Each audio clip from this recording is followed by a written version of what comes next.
The basic requirements to run Cmake on your system is, first you should install Cmake on your system. So how to install Cmake, that I have already explained in the video 1, and along with that we should have two important parts. The first one is cmakelist.txt file that should be there in the parent folder, and a build folder where we can keep the generated build files.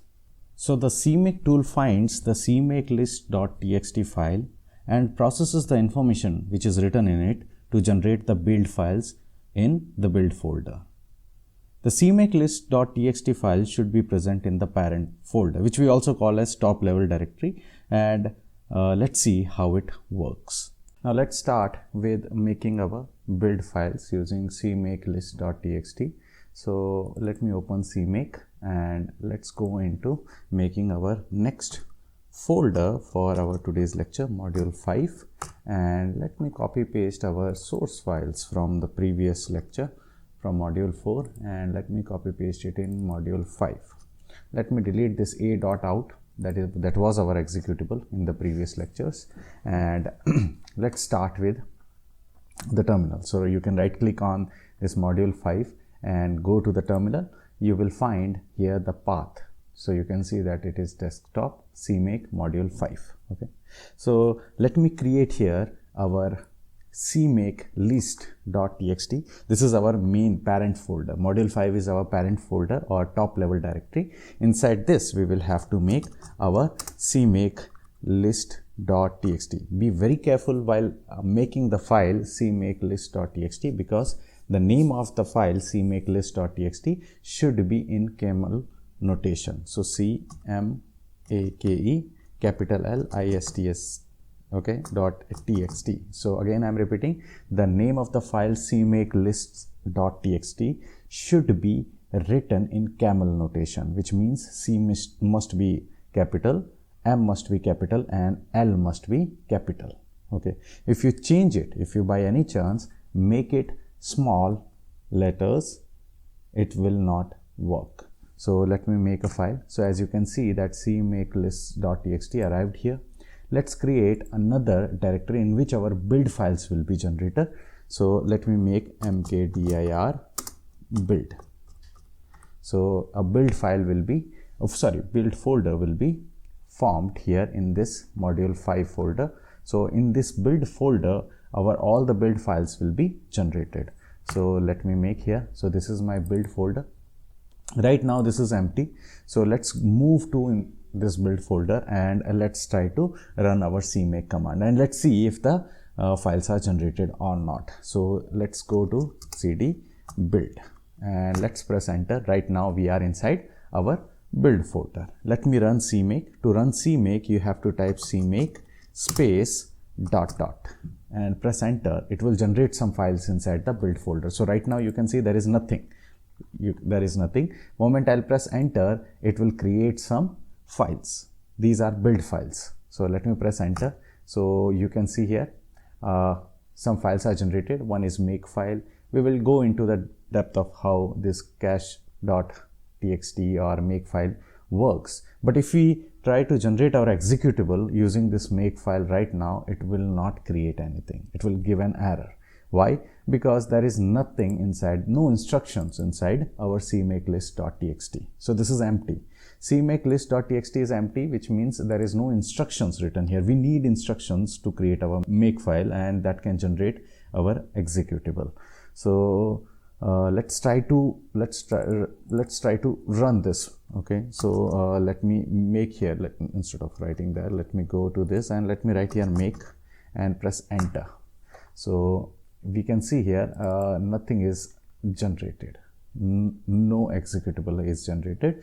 So let's try to now edit our cmakelist.txt. Now let's delete these files and put some commands inside our cmakelist.txt to make an executable. So let me delete this first and let me go back and open our cmakelist.txt, and let's write some commands to create our first executable, okay, in Cmake. So the command goes like this: add add executable. This is a command, executable, add executable, and then you have to write the name of this executable. So I am giving the name as calculator. So let me make it calculator, calculator. Then you have to write the source files which are involved to create this executable. So let me write here, I have one file called main.cpp, then I have add.cpp, then I have div.cpp, then I have multi.cpp, and finally I have sub.cpp. Let me close this command. So basically we can see here the name here. Name of the executable will be calculator, and it is dependent on 4 source files, which is main.cpp, add.cpp, div.cpp, multi.cpp, and sub.cpp. What is important here is the order in which we are writing all these source file doesn't matter. We can write main.cpp at the end or in between anywhere. We can write add.cpp anywhere.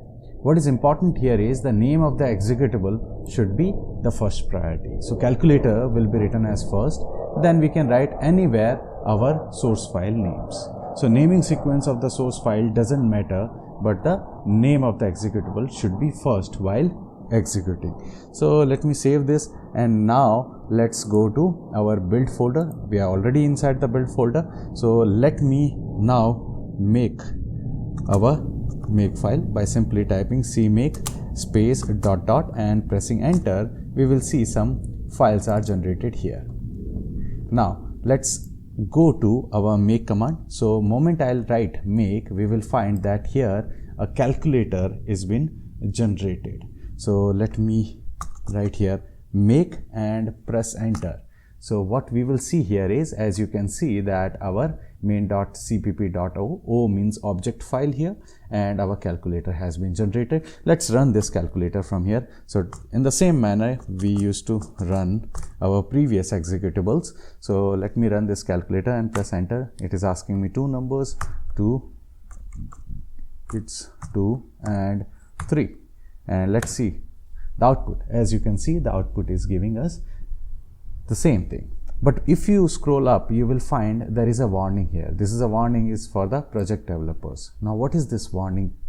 So this warning basically tells us that we have not mentioned our version of the project, first thing, and second, we have to also specify the version of Cmake. So to check what is the version of Cmake which has been installed in your device, we have to simply go to the terminal and type cmake -version, and let's see what version it is. So it is giving us 3.16.3. So next thing, to remove this warning while compilation, we have to go to cmakelist.txt, and we have to specify here at the beginning of these commands the version. That we will see in the next lecture.